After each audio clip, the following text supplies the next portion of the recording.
बिस्मिल्लाहिर्रहमानिर्रहीम अस्सलाम वालेकुम एंड वेरी वार्म वेलकम। और चैप्टर नंबर 3 पे पहुंच गए। बड़ी दिलचस्प और शानदार चैप्टर है चैप्टर नंबर 3, जिसका नाम है ज़मीन और माहौल यानी लैंड एंड एनवायरनमेंट। और उसके बाद हमारा सिर्फ रह गया है एक चैप्टर। तो शुरू करते हैं जी। शॉर्ट क्वेश्चन चैप्टर के देखते हैं मशहूर शॉर्ट कौन से हैं, बोर्ड में कौन से आ चुके हैं, कौन से आ सकते हैं। पहला सवाल है जिसका जवाब आपकी उर्दू की किताब में कहीं नहीं है, मगर एक्सरसाइज का सवाल है। मले वकूफ़ से क्या मुराद है? इंग्लिश की किताब पे ये है, उर्दू किताब पे नहीं है। तो फिर मैंने साथ इसका जवाब लिख दिया, कोई ऐसी ख़ास जगह या मखसूस इलाका जिसको खतूत तूल बल और अर्ज़ बल की मदद से मालूम किया जा सकता हो, इस इलाके का मले वकूफ़ कहते हैं। ये एक्चुअली किताब के बिल्कुल आखिर में जो इंग्लिश की बुक है, मगर उर्दू की बुक में इसका जवाब कहीं नहीं है। वो जिसको आप मल्ल वकूफ़ कहते हैं, वो अगला सवाल है, वो है पाकिस्तान का मल्ल वकूफ़ बयान करें। वो ये है। तो इसका जवाब मैंने यहीं पर आगे आपके सामने लिख दिया। पाकिस्तान का मल्ल वकूफ़ बयान करें। अब यहाँ पर आपने पहली बात बतानी है, पाकिस्तान बराज़म एशिया में वाक़ है। ये जनूबी एशिया का अहम मुल्क है। इसका कुल रकबा 796,094 मुरबा किलोमीटर है। उसके बाद अगली लाइन, अगला पेज, जोग्राफियाई मल्ल वकूफ़ के लिहाज से पाकिस्तान 24 से 37 दर्जे अर्ज़ बल शुमाली, जबकि 61 से 77 दर्जे तूल बल मशरक़ में फैला हुआ है। आखिरी बात लाजमी बतानी है, हमारे पड़ोसी कौन से हैं। पाकिस्तान के शुमाल में चाइना, मगरब में दो मुल्क हैं, अफगानिस्तान ईरान, मशरक़ में इंडिया है, और जनूब में हमारा पड़ोसी कोई नहीं है बल्कि बहरे अरब वाक़ है। ये आपका जवाब होगा। तो दो लाइनें ये वाली और शुरू की पहली लाइन बतानी है। दो शार्ट हो गए। तीसरा शॉर्ट है चीन पाकिस्तान इक़्तिसादी राहदारी CPEC. What is CPEC? CPEC क्या है? आप रोज़ाना टीवी पे सुनते रहते हैं, तो मैं बता देता हूँ आज। ये है जी, चीन पाकिस्तान इक़्तिसादी राहदारी सी पैक मनसूबे समेत पाकिस्तान कई मनसूबों पर काम कर रहा है। इन मनसूबों से दोनों मुल्कों के दरमियान सनती, माशी, समाजी तल्लुकात मज़ीद मुस्तहकम हो रहे हैं और खित खुशहाली होगी। और एक बात अब आपने अपने पास रखना है कि सी पैक मनसूबे के तहत जो चीनी सामान की नकलो हरकत है, वो चीन के सूबे सिंकियांग से शुरू होगी और पाकिस्तान की बंदरगाह गवादर से आगे सामान उसका जाएगा। वैसे ये सवाल इतना अहम नहीं था इस किताब के लिहाज से, इसलिए मर्जी है याद करें या ना करें, मगर अगले दोनों सवाल बड़े अहम हैं। वस्त एशिया के मुस्लिम ममालिक के नाम लिखें, और इसी के आगे है जनूबी मशरक़ी एशिया के मुस्लिम ममालिक के नाम लिखें, और इसी पेज पे है डायगोनल लाइन से क्या मुराद है। इसी पेज पर है कि पाकिस्तान को तबी लिहाज से कितने खित्तों में तकसीम किया जाता है, और फिर इसी पेज पे है कि पहाड़ किसे कहते हैं। तरतीब में मैं पांचों निशान लगाता हूँ। पहला आप सवाल नोट कर लें। वस्त एशिया, ये जी वस्त एशिया के 5 ममालिक हैं, काज़ाकिस्तान, अज़बकिस्तान, ताजिकिस्तान, तुर्कमानिस्तान और किर्गिस्तान। एक अज़रबैजान था, मगर उसको अब सेंट्रल एशिया में शामिल नहीं करते, उसको मिडिल ईस्ट में अब शामिल किए जाते, इसलिए अब ये 5 रह गए पीछे। अगला सवाल है कि डायगोनल लाइन किसे कहते हैं। तो आप लिख लें, अफगानिस्तान के साथ पाकिस्तान और अफगानिस्तान के साथ जो सरहद है उसको डायगोनल लाइन कहते हैं, जिसकी लंबाई 2611 किलोमीटर है। ये बात थोड़ी सी आप अपने पास से लिख लें। And the length of this diagonal line is 2611 kilometre. ये बात कर। अगला सवाल, जनूब मशरक़ एशिया के मुस्लिम ममालिक के नाम लिखें। ये 3 मुस्लिम ममालिक हैं, इंडोनेशिया, मलेशिया और ब्रुनाई दारुस्सलाम। ये याद कर। ये जनूब मशरक़ी एशिया है। वो ऊपर वाला सवाल है वस्ती एशिया, सेंट्रल एशिया। ये है सेंट्रल एशिया, वस्त एशियाई ममालिक। अगला सवाल है पहाड़ पाकिस्तान को तबी लिहाज से कितने हिस्सों में तकसीम की जाता है। तो ये उसका जवाब है जी, पाकिस्तान को तभी फिज़िकल फीचर के हिसाब से 3 खित्तों में तकसीम किया जाता है। या पाकिस्तान में पहाड़ हैं, या पाकिस्तान में मैदान है, या फिर पाकिस्तान में प्लेटो यानी सतह मुर्तफ़ा है। और इसी पेज का आखिरी सवाल है, पहाड़ किसे कहते हैं? What is mountain?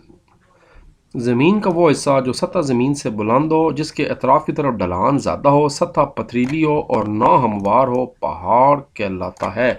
आगे थोड़ा सा मिसाल लगा दें। पाकिस्तान में 3 मशहूर पहाड़ी सिलसिले हैं, शुमाली पहाड़ी सिलसिले, शुमाल मगरबी पहाड़ी सिलसिले और मगरबी पहाड़ी सिलसिले। ये साथ लाजमी लिख लें, नाम भी पूछे तो बता दें आप। तो फिर इसका जवाब एक्चुअली यहाँ तक होगा, यहाँ से शुरू होगा। ये पहाड़ की ज़मीन का वो हिस्सा यहाँ से स्टार्ट होगा।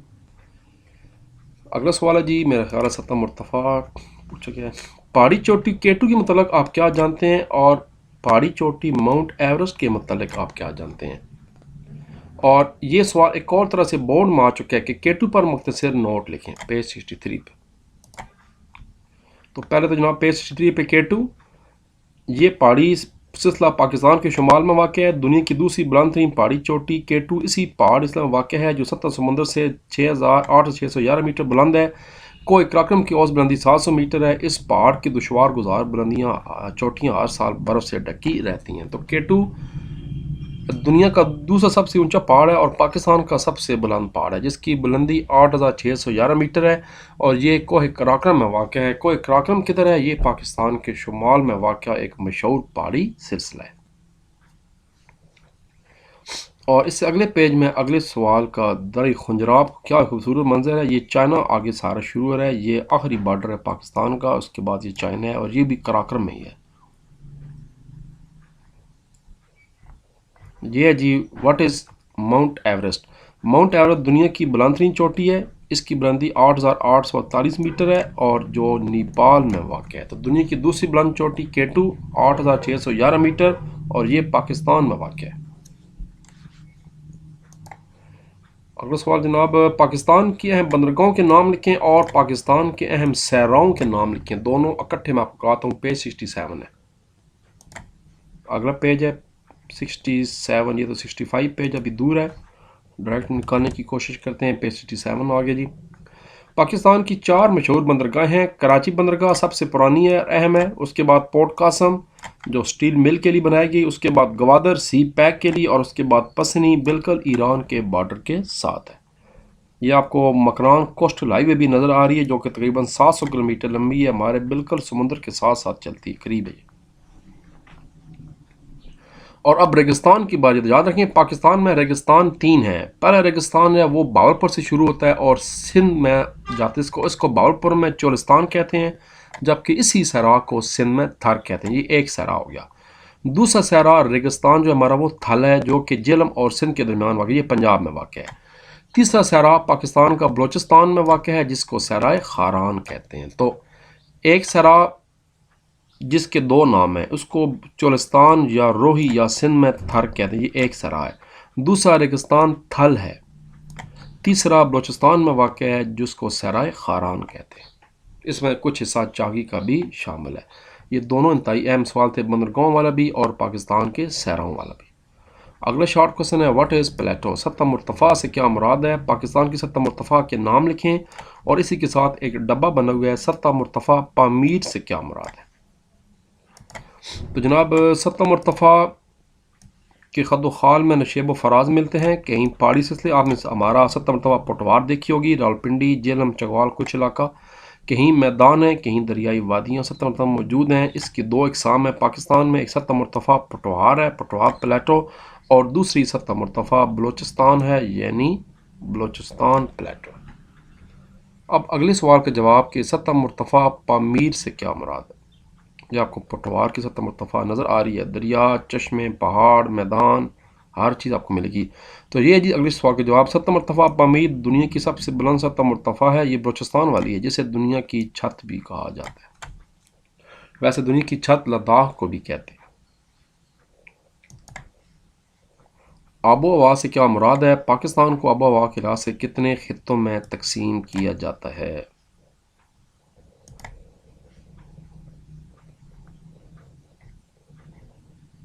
ये नहीं जी, किसी मुल्क या इलाके की लंबे अरसे की मौसमी कैफियत का मुताला आबो हवा कहलाता है। मौसमी कैफियत में दर्जा हरारत शामिल है, बारिश है, हवा का दबाव और नमी होता है। पाकिस्तान को आबो हवा के लिहाज से 4 हिस्सों में तकसीम की जाता है। नीम हारी बरी बुलंद आबो हवा, नीम हारी बरी सतह मुर्तफ़ा की आबो हवा, नीम हारी बरी मैदानी इलाकों की आबो हवा, और हमारे साहली इलाकों की आबो हवा। हारी कहते हैं ह्यूमिड को, कहते हैं ह्यूमिडिटी। अगला जो सवाल है वो है ग्लेशियर के अंदर से, ग्लेशियर से क्या मुराद है। पाकिस्तान के मशहूर ग्लेशियर के नाम लिखें और ग्लेशियर की अहमियत बताएं। तीनों टॉपिक इकट्ठे मैं करा देता हूँ, पेज 72 और 73।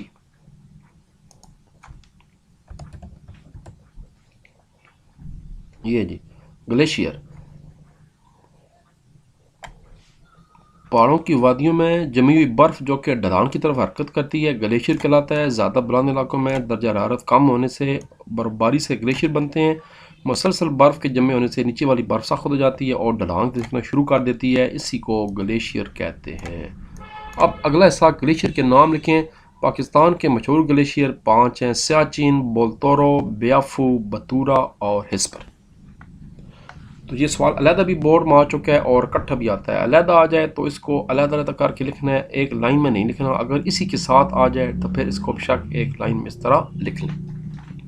लेकिन अगर सवाल अलहदा आ जाए तो फिर इसको अलहदा नाम देकर एक दूसरे के नीचे लिखना होता है, जैसे ये लिखा हुआ है।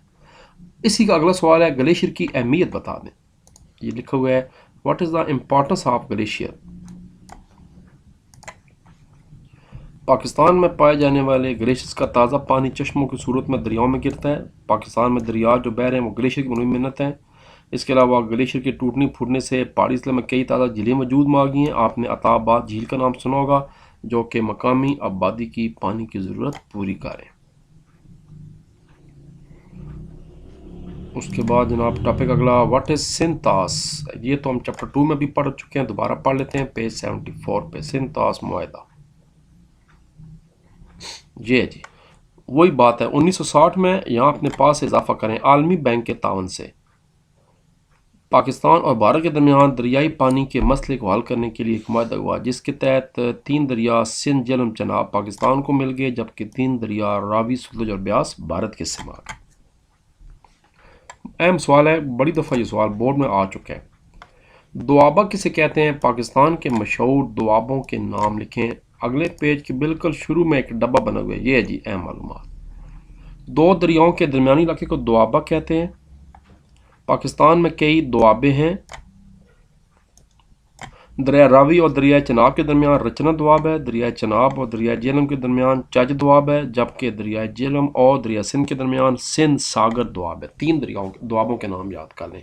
और डेफिनेशन क्या होती है? दो आबा यानी वो इलाका जो 2 दरियाओं से सैराब किया जाए। 2 आबा, 2 दरियाओं के दरमियानी इलाके को 2 आबा कहते हैं। पाकिस्तान में कई दुआबे।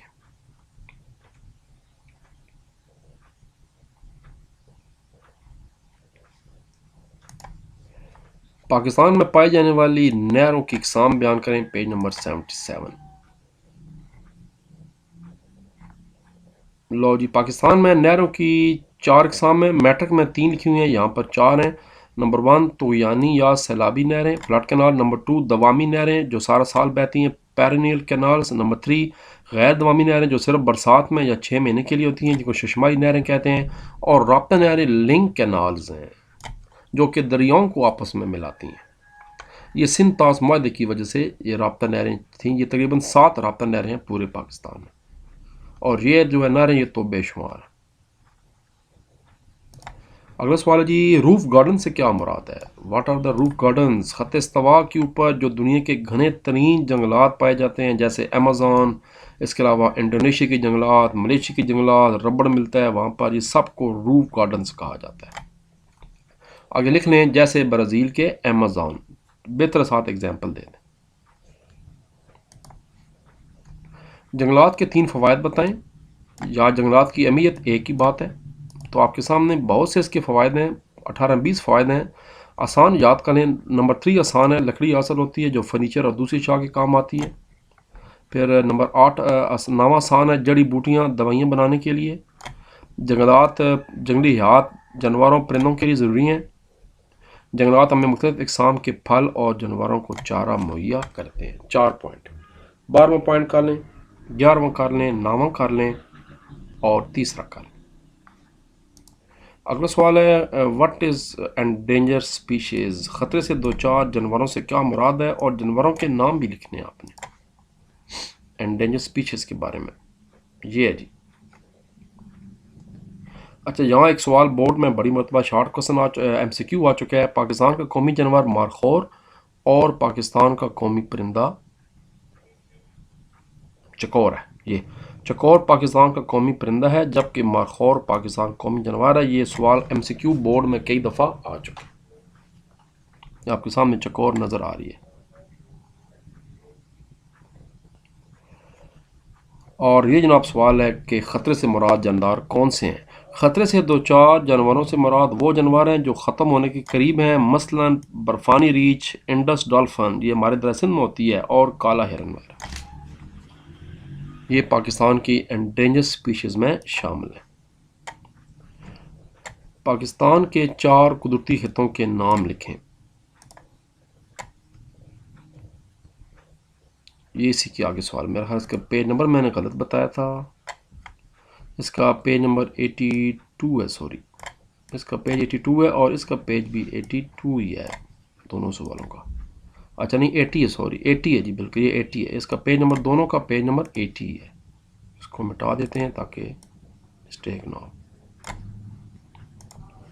तो जनाब इसी के आगे है, पाकिस्तान को तबी लिहाज से 5 खितों में तकसीम किया जाता है। नेचुरल रीजन्स इन पाकिस्तान, मैदानी खिता, प्लेन, डेजर्ट सराई खिता, साहिली खिता, कोस्टल एरिया, खुश्क नीम खुश्क पहाड़ी खिता, मरतूब और नीम मरतूब पहाड़ी खिता। यह है पाकिस्तान को कुदरती लिहाज से, कुदरती खितों के लिहाज से 5 हिस्सों में तकसीम किया जाता है। अगला सवाल है, माहौल से क्या मुराद है? तकरीबन हम एंड पे पहुंच गए। Water define environment, page number 85।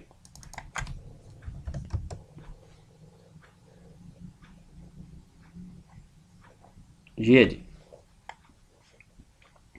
माहौल से मुराद किसी जानदार के इर्द गिर्द का वो इलाका जहाँ उसकी जानदार की ज़िंदगी को मुतासर करे। माहौल में तबी खतोखाल भी आ जाते हैं। आबो हवा, मट्टी, कुदरती नबातात शामिल हैं जो इंसानी ज़िंदगी पर गहरा असर डालता है। ये दोनों लाइनें, इसका जवाब आपने करना होगा।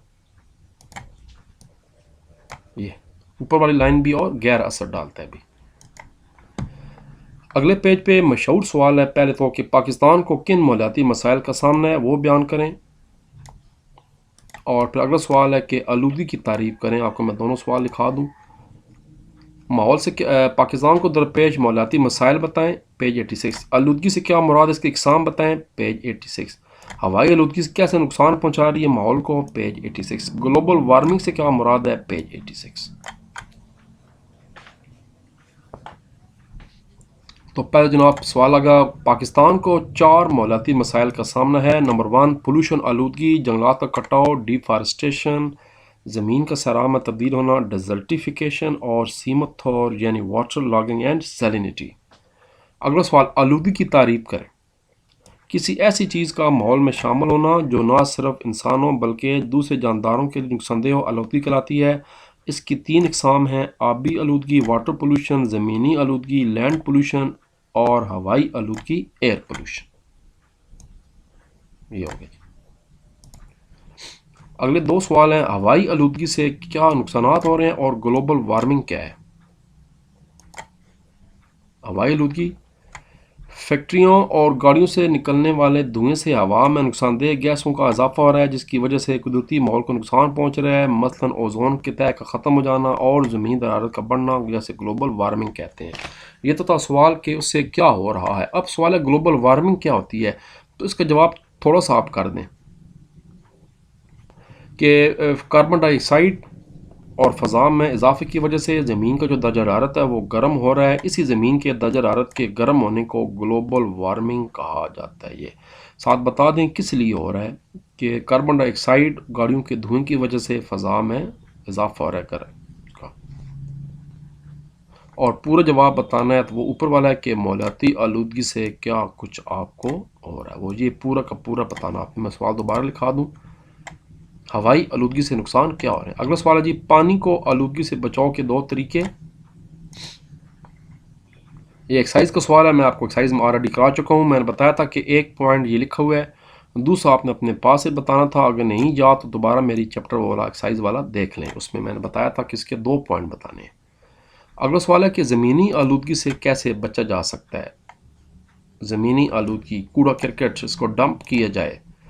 ज़मीनी आलूगी को सॉलिड वेस्ट मैनेजमेंट के ज़रिए ख़त्म किया जा सकता है, मसलन जहरीले मवाद को किस जगह दबा दिया जाए या मखसूस टेम्परेचर के अंदर इसको जला दिया जाए, या फिर बाकी मवाद को रिसाइकलिंग कर दी जाए। आपको जगह जगह देखा होगा कि लोग कूड़े में से चीज़ें उठाते हैं तो वो बेसिकली रिसाइकलिंग हो जाती हैं। प्लास्टिक की बोतलें, कागज़, गत्ता, ये सारा कुछ रिसाइकल होकर दोबारा नए सिरे से इस्तेमाल हो जाता है। इसके अलावा कूड़ा करकट से देसी खाद बन सकती है जिसको बायोफ्यूल भी या बायोगैस भी कहते हैं, गैस भी बन जाती है। अगला सवाल आ गया जी, स्मोक किसे कहते हैं, इसके नुकसानात क्या हैं।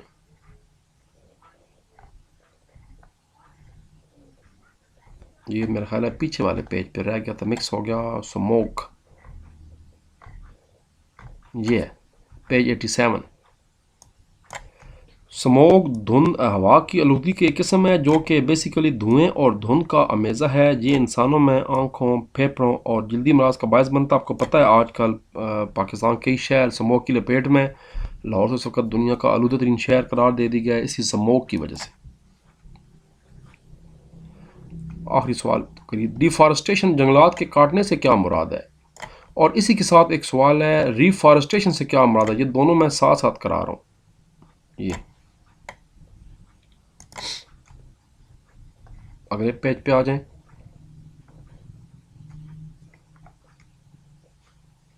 जनाब, डिफॉरेस्टेशन का मतलब है जंगलात के कटाव को डिफॉरेस्टेशन कहा जाता है। बस खाली अपनी इतनी बात बतानी है।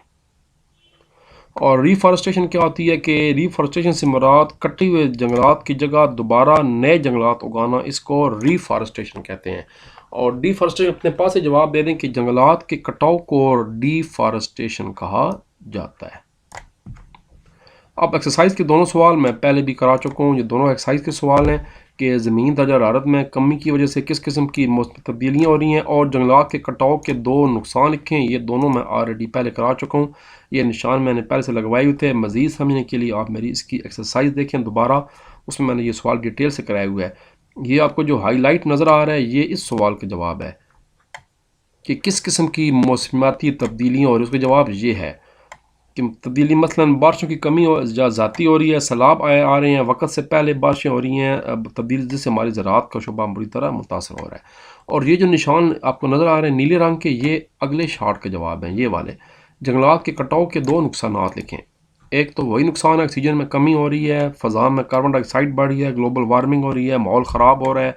और जंगलात की कटाई से जंगली याद को भी नुकसान हो रहा है और इनकी कुदरती क़यामगाहों के ख़ात्मे से कई इकसाम ख़त्म होती जा रही है। और व्हाट इज़ मीन बाय डिज़र्टिफिकेशन, सराज़दगी की तारीफ़ करें। इंसानी सरगर्मियों, जानवरों का चरना, जंगलात से दरख्तों की कटाव और अपनी ज़रूरियात के लिए ज़मीन में बार बार एक ही फसल उगाना, ये सब मिलकर ज़मीन को बंजर बनाते हैं। इससे ज़मीन की ज़रख़ेज़ी कायम नहीं रहती, नाकाबिल काश हो जाती है। इस सारे अमल को जिसमें हम मिलकर ज़मीन को नाकारा बनाते हैं डेज़र्टिफिकेशन कहलाता है। और आखिरी दो शॉर्ट क्वेश्चन, सीम की डेफिनेशन और थोर की डेफिनेशन ये है जी। सीम और थोर की तारीफ करें, इनका मफहूम लिखें। जब किसी इलाके में पानी की सतह 5.1 मीटर तकरीबन 16 फुट तक रह जाती है तो निमकियात पानी के साथ बाहर आ जाते हैं। पानी बुखारात बनकर उड़ जाता है मगर निमकियात सतह ज़मीन पर आ जाते हैं सफ़ेद रंग के। इसके नतीजे में ज़मीन काट के काबिल नहीं रहती और बंजर हो जाती है। इसको थोर का नाम दिया गया। यही इस चीज़ को कलर्स, इसको कलर भी कहते हैं। अब सीम क्या है। बहुत औक़ात ज़ेर ज़मीन पानी की सतह जब मज़ीद बुलंद जाए तो ज़मीन से पानी बाहर निकल आता है और बाहर निकल आने के बाद ज़मीन दलदल बन जाती है। इसको सीम का नाम दिया गया है। इस हालत में भी ज़मीन बेकार हो जाती है और काश के काबिल नहीं रहती। यानी अगर पानी उड़ जाए, पीछे सफ़ेद रंग की निमकियात रह जाएँ तो वो थोर होगी। अगर पानी भी रहे तो फिर ज़ाहिर बात है वैसे ही मुमकिन नहीं है फसल उगानी, तो उसको सीम कहते हैं। तो जनाब इसके बाद हमारा आखिरी चैप्टर रह गया, अभी मैं साथ ही मुकम्मल करा देता हूँ। वो है चैप्टर नंबर 4, ख़वातीन के हकूक़ और ख़वातीन के तहफ़्फ़ुज़ के बारे में, एम्पावरमेंट ऑफ वुमेन, ख़वातीन को बाइख्तियार बनाना। ये है जी, इसके थोड़े से शॉर्ट क्वेश्चन हैं। तो फिर मुलाकात होती है अगले लेक्चर में। अपना ख्याल रखिए। अल्लाह हाफ़िज़, सी यू, बाय बाय।